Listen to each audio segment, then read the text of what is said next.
Hello, everyone, and welcome to The Wrap, brought to you by Michigan Medicine Headlines. I'm Dan Ellman with the Department of Communication.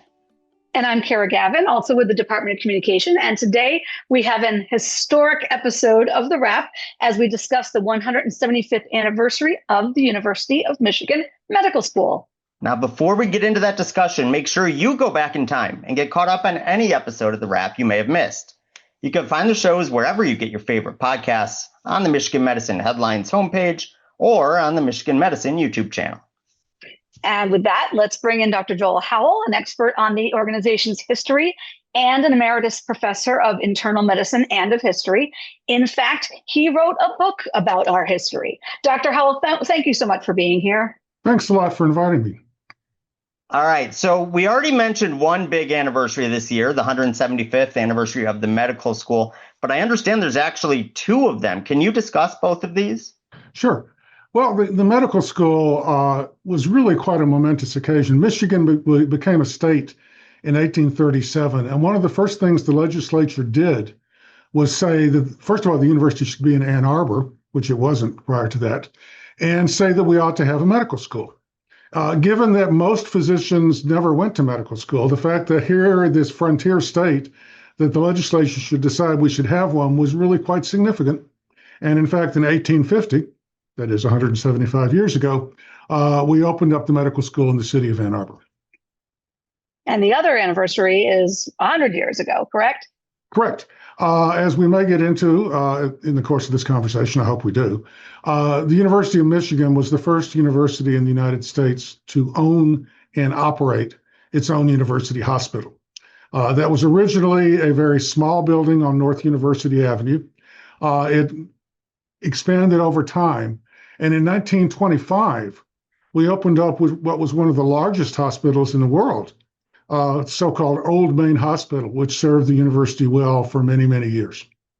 And some listeners to this podcast may remember Old Main, may have walked the halls of Old Main. When I came to the University of Michigan in 1984, Old Main was where we saw patients. It was a grand old hospital. It was getting older by the year. It was falling apart, and it was time for a new one. And remind us where it stood. It stood roughly where the cardiovascular center is today. When it was originally placed there, it was placed there because it was well out of town. It was overlooking the shores of the Huron River, and it was believed that the air would blow through it and rid the hospital of infections. It was also far enough away that if there were any nasty infections in the hospital, they would be less likely to spread to the university and to the rest of the town.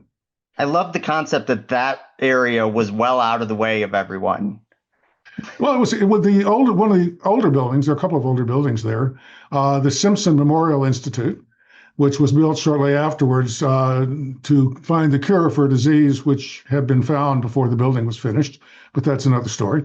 You also have the Detroit Observatory, an observatory that when it was built, was one of the major astronomical sites in the United States, and has a name that I suspect confuses people. It certainly confused me when I was invited to give a talk at the Detroit Observatory, and I figured I'd budget 45 minutes to get there. Jump on 94, yeah. Not necessary. Not necessary. And actually, okay, I'm just going to throw a quick little trivia. There was a time when our medical school was maybe going to move to Detroit. Can you quickly just discuss that? Absolutely. Ann Arbor was a small little country town. We didn't have that many people. Detroit was a big, booming metropolis. The auto industry was going great guns. And many people, many leaders of American medical education said, this medical school in Michigan, it's great. It's wonderful, but it's never going to become what it could unless it moves to Detroit. And so there were serious moves made to Detroit. My favorite is at one point when the medical school was trying to stay in Ann Arbor, and a faculty member came up to Lansing and testified against appropriating funds for the medical school if they stayed in Ann Arbor. This is not a way to be a long tenured faculty member at the university, and he was not a long tenured faculty member at the university after that. But for a variety of reasons, we stayed in Ann Arbor. And I think that has been very much to the benefit of the school because we are cheek by jowl, we are right by the university.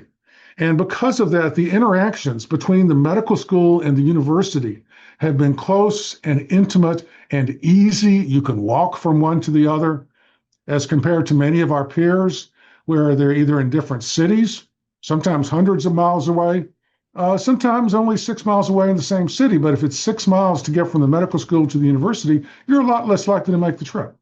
I went to Northwestern, and the med school is downtown, and Yep. the main campus up in Evanston, and that is a trek, whether by public transit or car. And I know here, I mean, volunteers, we have students who volunteer in the hospital and maybe get exposed to it, and all of a sudden they want a career in healthcare and things like that. And we have staff members at the hospital who want to take classes at the university, who can go and expand their horizons. And they can walk out of the hospital at 3 o'clock and be sitting in a classroom at 3:15. And I think one of the other aspects of our history is that we were the first university to have the medical faculty be actual faculty of the university, and then to have the hospital be part of the university. And we've kept that for 175 years, both of those things, right? Right. And many of our peers have not. Many of our peers have separated off, which I think it has helped. It has helped make Michigan, the University of Michigan, what it is, which is a truly exceptional place. That's great. So you literally, as I said, wrote the book on our history, and you know that it's important to preserve history and know our history and share our history. But can you share with our listeners and viewers why it's important to do that? Since we're always so focused on the future here, future of medicine, the future of research, educating for future physicians and scientists. Why is history important to all of us? Sure. Well, for one thing, everything we do, everybody who listens to this podcast, you, me, everybody else, everything we do is inextricably embedded in a particular social and political and economic context, by which I mean we're all, at least at the University of Michigan, we're all sitting here in 21st century Michigan, United States, which means we share a certain set of assumptions, which means we share a certain set of worldviews. And as we look to the future, as we look to the past, it's important to realize that that has always been the case.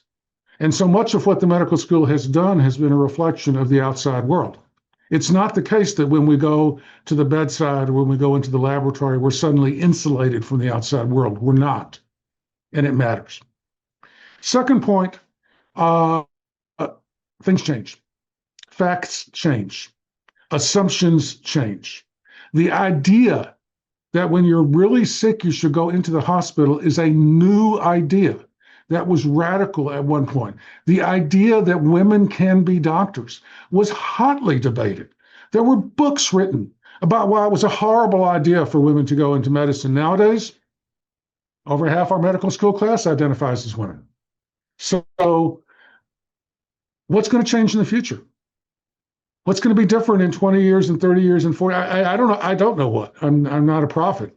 But I guarantee you things are going to be different. And knowing about the history emphasizes to you that things change and not to be surprised. Facts change. What is true changes. When I went to medical school, we knew what the cause of a gastric ulcer was. It wasn't debated. It wasn't problematic. Now we know what the cause of a gastric ulcer is. Before we knew it was acid, now we know it's a bacteria. So I would say that is what I learned was a fact. Now you're going to say it wasn't a fact because, it's actually bad. Well, we didn't know that. And that's one of the lessons. The third lesson, and I think this is as important as the first two, is that I think too often we underappreciate the importance of the University of Michigan in the history of medicine in the United States. We have played a very important role. And while we need to understand where we fell short, I think it's also good to know where we exemplified the best that we could be. And I want to dive into that real quick in a second. But to your second point, and correct me if I'm wrong, but the idea of looking back at history and realizing how many things change and how knowledge changes, to me, makes me less scared of learning new things because I realize how much I don't know. Sure. And I think it's important to put that context in to modern times and realize it's okay to learn new things. It's okay to challenge your perception and say, hey, that is the way things are. That doesn't make me a bad person or make me dumb or, an idiot. That's life. And that's what the importance of research is and these developments, and listening to the experts in those fields, because they're finding new knowledge every day. So just to pick up on that for a second,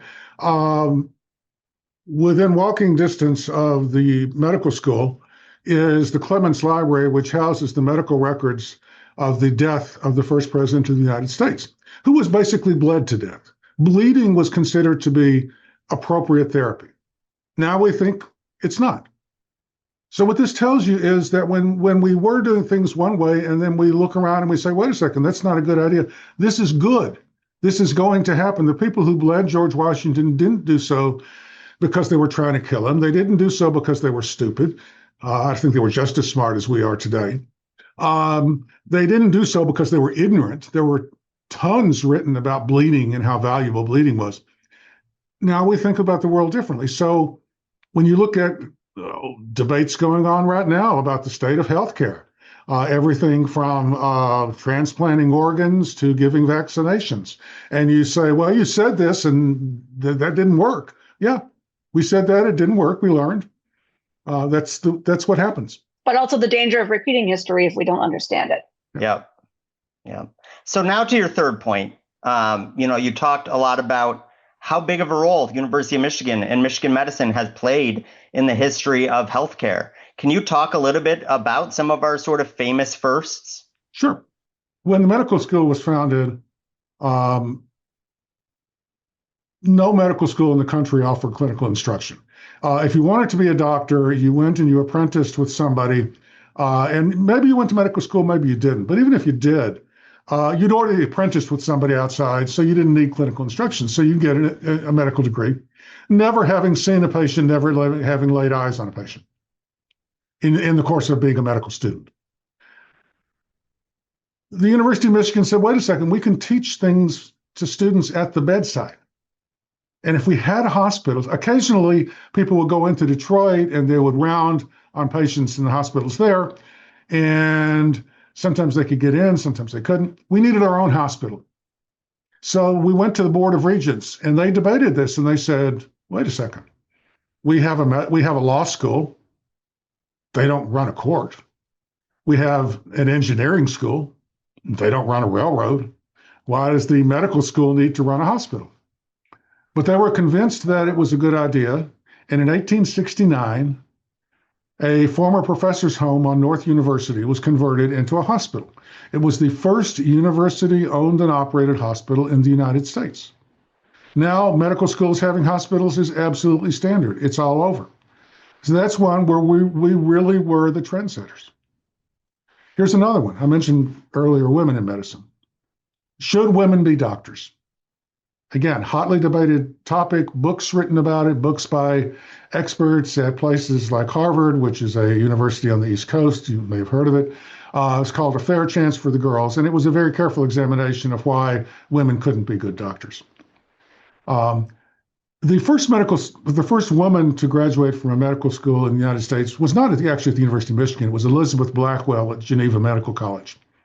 But it wasn't a serious policy decision by a top-tier medical school.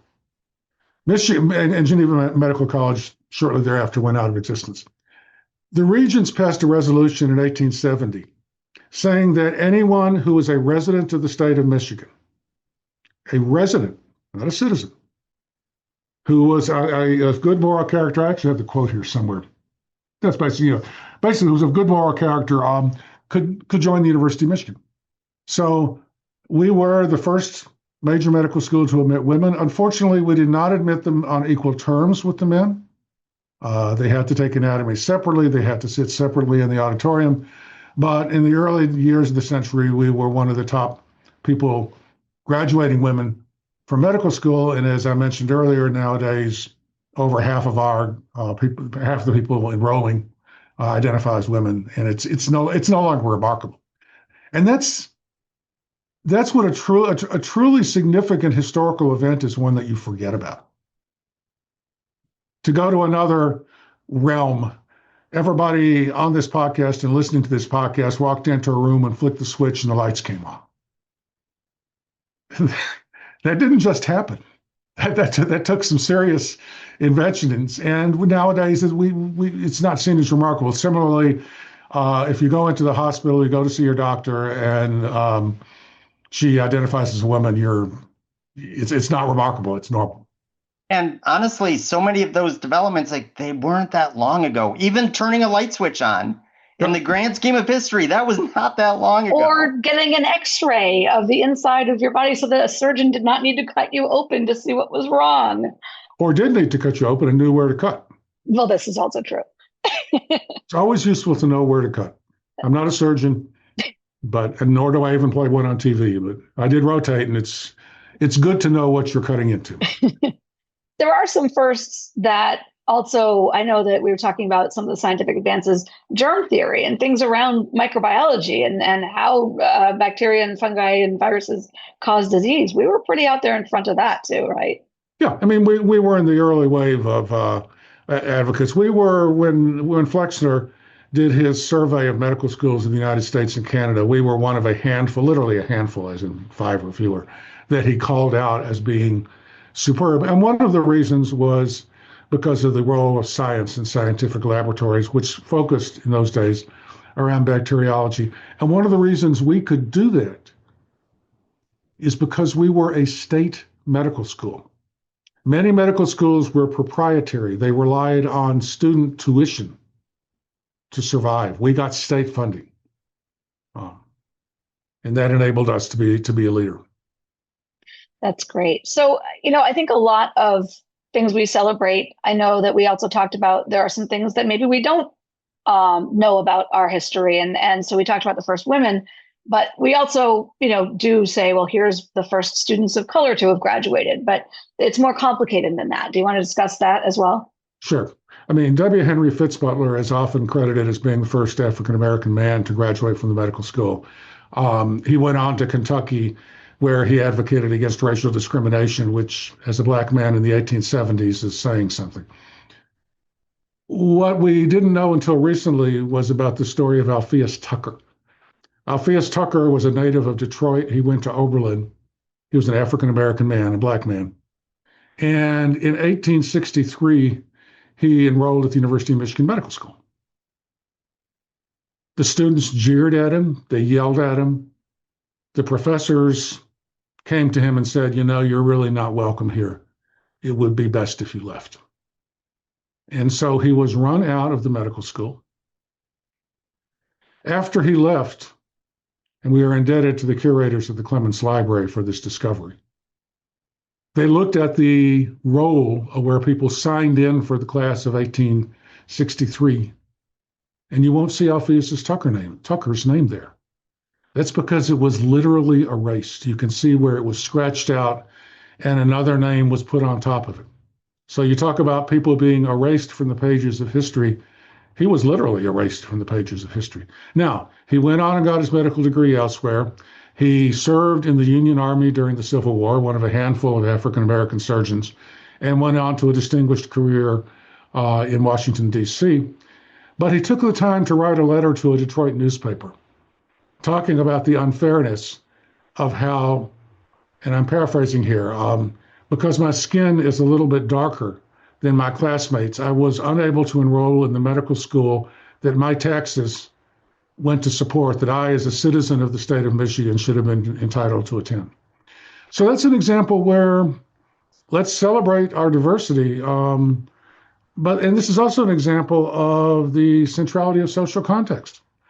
Structural racism has been a part of this country from the very beginning, and the University of Michigan is not exempt from racist behavior. And this is an example. We need to know about it. We need to learn about it. And just as we celebrate what we did well, we need to be aware of the lessons from what we didn't do well. Yeah, I think that's a great way to put it. And I think that learning about people and their specific stories tells us so much about history and what's going on at the time. Are there other sort of what you might call characters from the history of our organization that we could sort of dive into a little bit that you like to talk about? Sure. Well, there are a couple that come to mind who did things that really changed the world. Frank Wilson studied diseases of the heart.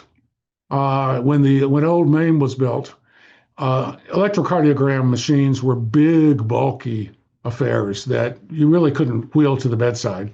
And if the patient is critically ill, you didn't want to wheel them down there. So the hospital was built with electrocardiogram leads running from every bed down to the heart station in the basement where the electrocardiogram machine sat. And I like to tell this story because in 1925, science was becoming a big deal. And we talk a lot in the history of medicine about hospitals were built to accommodate scientific instruments, like the X-ray machine. In this case, the hospital accommodated a scientific instrument, but it was itself a scientific instrument because of the leads that ran from every room down to the heart station. Frank Wilson's work led in whole or in part to 9 of the 12 leads of the contemporary electrocardiogram. Nowadays, when you take an electrocardiogram, it's usually 12 leads. So think about it. Since we've been recording this podcast, how many electrocardiograms have been taken all over the world? I don't know the answer to that question. Dozens, hundreds, I don't know. Several. Every one of them owes its genesis to things that happened in Anon. Here's another example of somebody I love. Alice Hamilton graduated from the University of Michigan in 1893.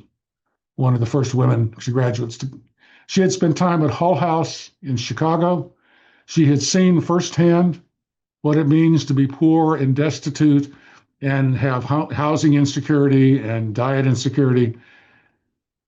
She went to medical school and she started studying diseases of the industrial trades. Industry was going great guns. People were getting jobs in industry. And not very many people were paying attention to the health impacts of things like lead dust. So she wrote a very early paper on the dangers of lead in the environment, which unfortunately continues to be relevant in Michigan. She was the first woman appointed to the faculty at the Harvard Medical School. And her work led in large part to the creation of OSHA, the Occupational Safety and Health Administration, which plays a critical role in running the hospital now. I mean, OSHA comes in and helps keep things safe. She was also an ardent pacifist. She lived long enough to object to both the First World War and the Vietnam War, which is quite a run. And so we've gotten a couple of examples from you of things that happened here that went on to change healthcare or medical education nationally or internationally. Are there others that come to mind, or ones that people might not know about? Well, Frederick Novy, of course, terribly important microbiologist. He is the subject of a biography. I don't know if you have Powell Kazanjian's book at your fingertips. Yeah. If you're interested in reading about him, about Novy, Powell Kazanjian, who recently retired as our chief of infectious disease here at the University of Michigan, has written a wonderful book about him. Another microbiologist who did incredibly important work was Victor Vaughan, who led a survey trying to deal with things like the influenza pandemic of 1918, which killed more people than the First World War, but is also an example of the two sides of every story. Victor Vaughan led the medical school through an explosion of interest in basic science, microbiology being one of the big ones. He insisted that the library subscribe to every single journal published in the world, which is not only an investment, but also signifies an embrace of the fact that knowledge changes. We talked about facts changing. He said, I want to know all about it. He also was an ardent supporter of a theory for advancement of humankind called eugenics, which was, amongst other things, led to the involuntary sterilization of people all over the country, including at the University of Michigan. Involuntary sterilization so that they could not pass their genes on to others, which is every bit as brutal as it sounds. It's forcing people to be sterilized. We don't like to talk about that as much anymore, but that's an example of social context, because eugenics to be honest, was popular all over the country. Vaughan was hardly the only one who was a big supporter. But I think when we look back, we're not too proud of the fact that we played a role there in not only advocating but also practicing eugenics. And at the same time, we have a lot of history of genetic research on the genetics of disease and leading up to even the first disease-specific gene discovery with Francis Collins in the 90s, right? Right. Cystic fibrosis, Francis Collins described it. I remember when he announced that in Ford Auditorium, standing room only, incredibly exciting crowd. Somewhat before that, Jim Neal, who founded the first department of human genetics, went over to, I don't know if he went to both Hiroshima and Nagasaki, either one or the other or both. Hiroshima and Nagasaki are the only two places that the atomic bomb has ever been dropped on human beings. That was in Japan at the end of the Second World War. He went over there to study the genetic implications. I mean, we now know the radiation damage can be quite severe. We didn't know that. I mean, nobody had ever dropped an atomic bomb in wartime before, and he was one of the leading scientific researchers who worked on that and founded the first human genetics department in the United States. And a terribly nice guy. And I think there's a few other names. I'm sure we could pull up many more, but are there any other? I know. Elizabeth Crosby, do you want to mention her? Neurosurgeon, neuroanatomist, Barbosa, graduated, came from Puerto Rico, went back to Puerto Rico and worked for Puerto Rican rights. Barbosa, yeah. We recently put some new names up for the services in the hospital. So his being one, and Hamilton being one, and Tucker being one. Great. Excellent. I think it's also, it's so, to me, we talk about the famous people and those who get the credit for a lot of these things, but behind those people are dozens and dozens of others who are helping them do the work, helping them do the research, who are taking care of the patients. And I just think, to close, what I hope people get out of this is we work for this incredible organization, but everyone has had a role to play in that, no matter what that role is. And so, yes, one person might get credit for it and have something named after them, but there's 30, 40, 50, 150 people that helped them get there. And the work that you're doing today might lead to that next advancement. And so maybe just talk about that for just a couple minutes to close out this awesome conversation. Sure. I mean, this is a very complex institution. The medical school, the hospital, the entire university.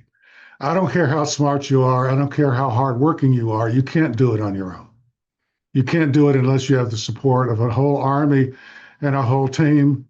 And we need to always keep that in mind. And I think the people whose names often float to the top are the ones who realize that, who are able to assemble teams that work together, who appreciate the fact that people who don't work on their team but are doing something to help keep the institution running are playing a critical role in what they do. And that's part of why I talked about some of the broader firsts that we should be proud of.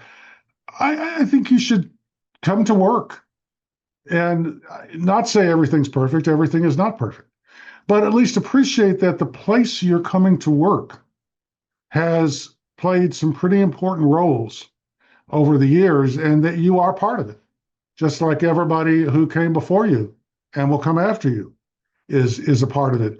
And that, I think, can help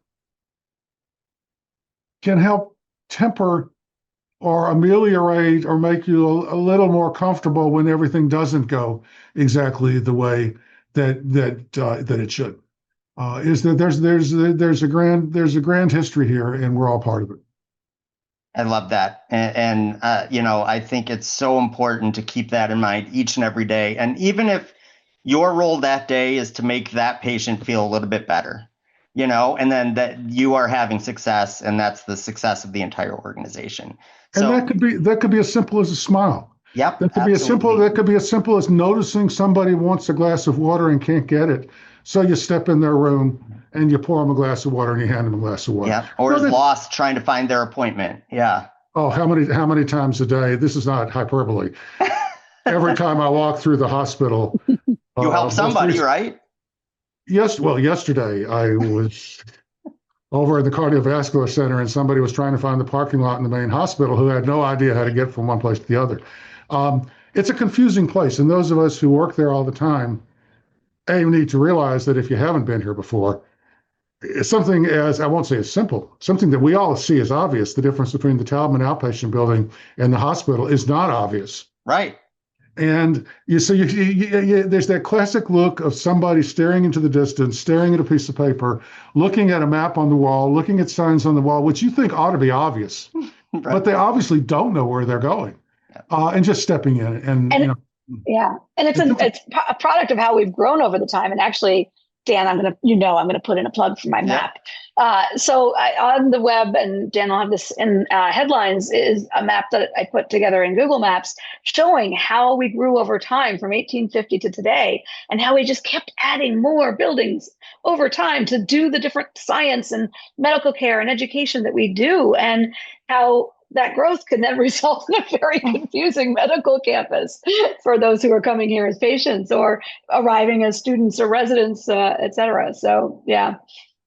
Well, thank you so much, Dr. Howell. This has been an incredible conversation. You've taken us back in time and I think really talked about very important things that resonate today. So thank you so much. If you want to learn even more about the history of the U of M Medical School, including finding that interactive map of all the old sites around Ann Arbor that Kara just mentioned, go to mmheadlines.org. That's mmheadlines.org. And if you really want to go deep into our history, you can order Dr. Howell's book, which I'm trying to hold up to the camera, Medicine at Michigan from the University of Michigan Press. We also have a traveling display of our history that's making the rounds of major buildings. Right now it's at the BSRB. And then coming this fall, all the way through winter and into spring, we'll have an exhibit about our history at the museum on Main Street near Carytown. You'll be able to visit that as well. But I think, Dan, before we get to all that, it's time for the lightning round. Yes, it is. Before you hit the lightning round, in the interest of giving credit where credit is due, I wrote that book with Dia Boster. Thank you. Who was a graduate student at the University of Michigan Department of History. And she, just like, we don't do anything all by ourselves. I didn't do that by myself. Thank you. Appreciate that. So, Dan, we're going to go into the lightning round. That's where we ask our guests quick questions, 4 of them, that they have not seen before. And I've been in the hot seat for this one before. So I'm going to be able to grill Dr. Howell now. So, Jen, do you want to ask the first one? Yeah, I got it. So we've talked a lot about history today, so we're going to stick with that theme. First, how and why did you get so interested in studying history? Well, my father was a historian and my mother was a biologist. And although I've never seen myself as setting out to replicate their careers, I would be less than insightful if I didn't say that that's obviously part of it. And seems like there's point A and point B, and you connected it. Yeah, I love it. I think it's fascinating. Yeah.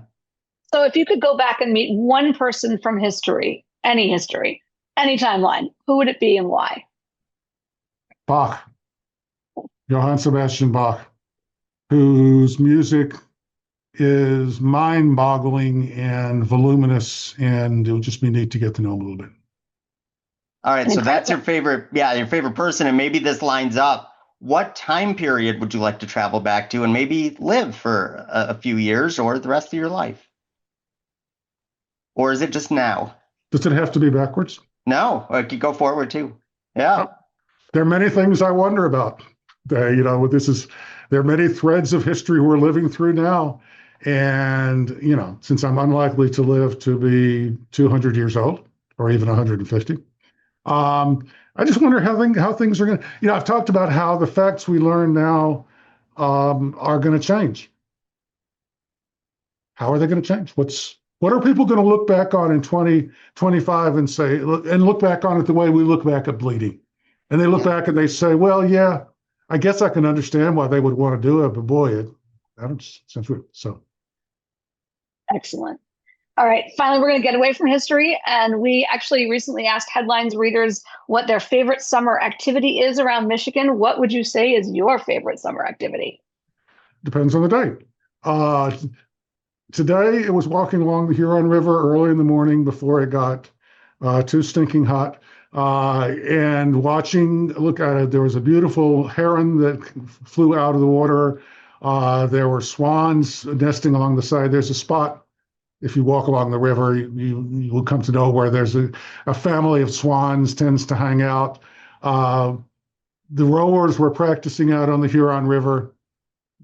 It was delightful. Love that. Thank you so much, Dr. Howell, for playing along and sharing so much information about the history. I can't believe everything we've crammed into this episode of The Wrap. Once again, if you want to learn more about this fascinating history, go to mmheadlines.org. There'll be all sorts of resources there. That's mmheadlines.org. All right, Dan. So we asked Dr. Howell about time periods in history to go forward to or back to and live in. What would yours be? So I find like the Revolutionary War era so fascinating. And it's actually now that, Dr. Howell's talked about things that you take for granted now. Nothing about our way of life was what it was like back then, whether it's obviously with inventions and things like that, but just a form of government that was so different. And the fact that people decided, no, we need to change this and we need to fight back and give our lives to change that, to me is fascinating. Now, I always say that I love modern technology and plumbing, so I don't want to go back and live in that era. I'll go and visit, right? I'll go and watch for a little bit and then come back to the modern times. But that to me, and I was a history major in college, that to me was always sort of the most fascinating time to study and learn about. What about you? I'm going to say the 1920s, and maybe I could have strolled through Old Main during its first weeks. But I also just find that the culture, the architecture, the music, the blending of jazz and classical that kind of came together there, really fascinating. And I think also some of the cultural phenomena that did arise then and some of the technologies that arose then that we still have today. So I'm going to go with the 1920s, except I wouldn't want to live there because no antibiotics. I was going to reply and say, first of all, plumbing would have been a great example of something we take for granted. Yeah. The electric light being one of them. Yeah. And I like it, so let's stick with that. I want indoor plumbing. Yeah, exactly. It's good. It was a good invention. Let's stick with it. Yeah. Well, no, and Kara, I mean, that's a fascinating time. And it's also interesting because you know what's coming now, right? And how things changed at the end of the 1920s. But the people living in it at the time didn't know what was coming. So I think that's just so interesting looking back at history. So that's a great answer. Thank you so much. That's all the time we have for today. Dr. Howell, you have been an incredible guest. And thank you, as always, to all of our listeners and viewers for everything you do for patients, families, and each other. We'll see you next time.